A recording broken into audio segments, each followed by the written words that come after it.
ಮೊದಲನೇ ವಾರ್ಷಿಕೋತ್ಸವ ನಡೀತಾ ಇದೆ. ಭಾಳ ಸಂತೋಷ. ಆ ಯುವ ವೇದಿಕೆ ಯುವ ಸಂಘಟನೆಗೆ ಒಳ್ಳೆ ಕೆಲಸ ಮಾಡ್ತಾಯಿದೆ. ಒಂದು ವರ್ಷ ಕಳೆದಿದೆ. ವರ್ಷದಲ್ಲಿ ಅನೇಕ ಕಾರ್ಯಕ್ರಮಗಳು ಮಾಡಿದ್ದಾರೆ.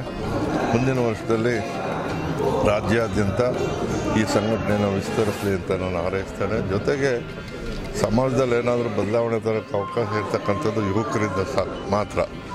ಯುವಕರು ಸಂಘಟನೆ ಆದರೆ ಏನಾದರೂ ಸಾಧಿಸ್ಬೋದು. ಆ ದೃಷ್ಟಿಯಿಂದ ನಾನು ಇವ್ರಿಗೊಂದು 3 ಟಾಸ್ಕ್ ಕೊಟ್ಟಿದ್ದೇನೆ. ಅವರಲ್ಲಿ ರಿಕ್ವೆಸ್ಟ್ ಮಾಡಿದ್ದೇನೆ. ಒಂದು ಸೆಮಿನಾರ್ ಮಾಡ್ತಕ್ಕಂಥದ್ದು, ಯುವಕರ ಒಂದು ಕಾರ್ಯಾಗಾರ ಮಾಡ್ತಕ್ಕಂಥದ್ದು ಮತ್ತು ಜಾಬ್ ಓರಿಯೆಂಟೇಷನ್ ಬಗ್ಗೆ ಚರ್ಚೆ ಮಾಡಿ ಅವರಿಗೆ ಮಾಹಿತಿ ಕೊಡ್ತಕ್ಕಂಥದ್ದು ಮತ್ತು ರಾಜ್ಯಾದ್ಯಂತ ಈ ಸಂಘಟನೆಯನ್ನು ವಿಸ್ತರಿಸ್ತಕ್ಕಂಥದ್ದು. ಇದನ್ನು ಈ ವರ್ಷ ತಗೊಳ್ಳಿ ಅಂತ ಹೇಳಿದ್ದೇನೆ. ಒಪ್ಕೊಂಡಿದ್ದಾರೆ ಕೋದಂಡರಾಮ್ ಮತ್ತು ಅವ್ರ ತಂಡ ಯುವಕರ ಸಂಘಟನೆಯಲ್ಲಿ ಒಳ್ಳೆಯ ಕೆಲಸ ಮಾಡ್ತಾಯಿದ್ದಾರೆ. ಅದು ನಮ್ಮ ಸಂಘಟನೆ ಕಟ್ಟಿ 1 ವರ್ಷ ಆಯಿತು.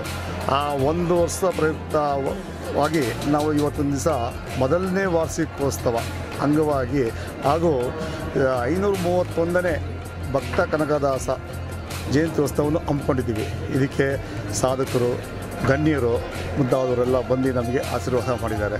ಆದರೆ ಈ ಮೊದಲನೇ ವಾರ್ಷಿಕೋತ್ಸವ ಏನಿದೆ ಇದು ಯಶಸ್ವಿಗೊಳ್ತಾ ಇದೆ, ಚೆನ್ನಾಗೂ ನಮಗೆ ಕೊಡ್ತಾ ಇದೆ. ಆದರೆ ನಮ್ಮ ಒಂದು ಗುರಿ ಏನಿದೆ ಅಂದರೆ ಬೀದರಿಂದ ಹಿಡಿದು ಚಾಮರಾಜನಗರವರೆಗೂ ಈ ಅಖಿಲ ಕರ್ನಾಟಕ ಯುವಕರ ಒಕ್ಕೂಟದ ಒಗ್ಗಟ್ಟಿನ ಸಂಕೇತ ಏನಿದೆ ಆ ಒಗ್ಗಟ್ಟಿನ ಒಗ್ಗಟ್ಟಿಸ್ತೀವಿ, ಸಂಕೇತನ ಮಾಡ್ತೀರಿ ಮತ್ತು ಎಲ್ಲ ಒಂದುಗೂಡಿಸ್ತೀವಿ ಅಂತ ಹೇಳೋದಕ್ಕೆ ನಾನು ಇಷ್ಟ ಬಯಸ್ತೇನೆ.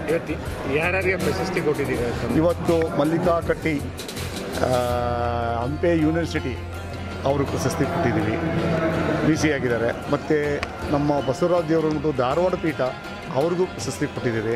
ಮತ್ತು ನಮ್ಮ HM ರೇವಣ್ಣ ನಿಮಗೆಲ್ಲ ಗೊತ್ತಿರೋದೆ ಅವ್ರಿಗೂ ಕೊಟ್ಟಿದ್ದೀರಿ. ಹಾಗೆ ಹಿಂಗೆ ಮುಖ್ಯ ಗಣ್ಯ ವ್ಯಕ್ತಿಗಳನ್ನೆಲ್ಲ ನೋಡಿ ಆಯ್ಕೆ ಮಾಡಿ ಅವರಿಗೆಲ್ಲ ಒಂದೊಂದು ಪ್ರಶಸ್ತಿ ಕೊಟ್ಟಿದ್ದೀರಿ.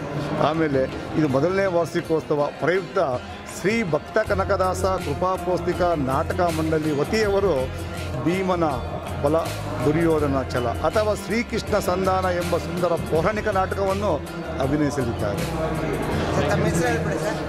ಕೋದಂಡರಾಮ್ ಅಂತ ರಾಜ್ಯಾಧ್ಯಕ್ಷರು, ಅಖಿಲ ಕರ್ನಾಟಕ ಯುವಕರ ಒಕ್ಕೂಟದ ರಾಜ್ಯಾಧ್ಯಕ್ಷರು.